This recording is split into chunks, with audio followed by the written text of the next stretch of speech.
శ్రీశైలం నుంచి వచ్చాము. ఇక్కడ సుగాలమెట్ట నంద్యాల దగ్గర ఫంక్షన్ ఉంటే వచ్చాము. దారిలో వస్తుండగా మార్నింగ్ మాకు ఫోన్ చేశాడు రామసుబ్బయ్య అతను.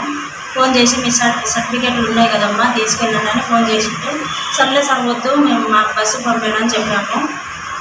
చెప్పిండే లేదమ్మా మీరు ఏంటో వచ్చినారు కదా తీసుకొని వెళ్ళండమ్మా నేను ఆత్మకూరులో కలుస్తాను అని అన్నాడు మాట. సర్లే అని మేము వచ్చి ఫోన్ చేశాము. ఫోన్ కూడా చేయలేదు, అతనే చేశాడు ఫోన్ చేసింటే ఇంకా సర్టిఫికేట్లు ఇవ్వండి సార్ అంటే లేదు మళ్ళీ మా అన్న ఇక్కడ పొలం తీసుకున్నాడు చూసొద్దాం మళ్ళీ అని అన్నాడు. అయితే పిల్లోడు బండి మీద కూర్చున్నాడు.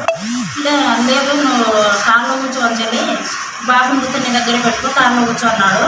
అంటే వద్దు అని పిల్లోడు ఏడుస్తుంటే ఇంకా పిల్లోని మా ఆయననే తీసుకుపోయి కారం పొడి చల్లి కత్తితో పొడిచనికి వచ్చినాడు. దానికి నేను వాళ్ళు అరుస్తుంటే నేను పరిగెత్తుకుంటూ వెళ్ళింటే వాళ్ళని కాపాడలేకపోతే నువ్వు ఎందుకు కాపాడడానికి వస్తావని నన్ను పొడిచనికి వచ్చారు. ఇంకా నేను బాబును వదిలేసి మా ఆయన తీసుకొని వచ్చేసాను. ఇంకా బాబును రామసుబ్బయ్య అతనే తీసుకొని వచ్చాడు. తర్వాత నేను రోడ్డు మధ్యలో వచ్చి బండిలోనే ఆపేసాను. నేను ఇట్లా రక్షించండి అని ఆపాను. దానికి ఇంకా వాళ్ళు ఇంకా తప్పించుకొని వెళ్ళిపోయారు. మేము ఇంకా పోలీస్ స్టేషన్ దగ్గరికి వచ్చేసాము.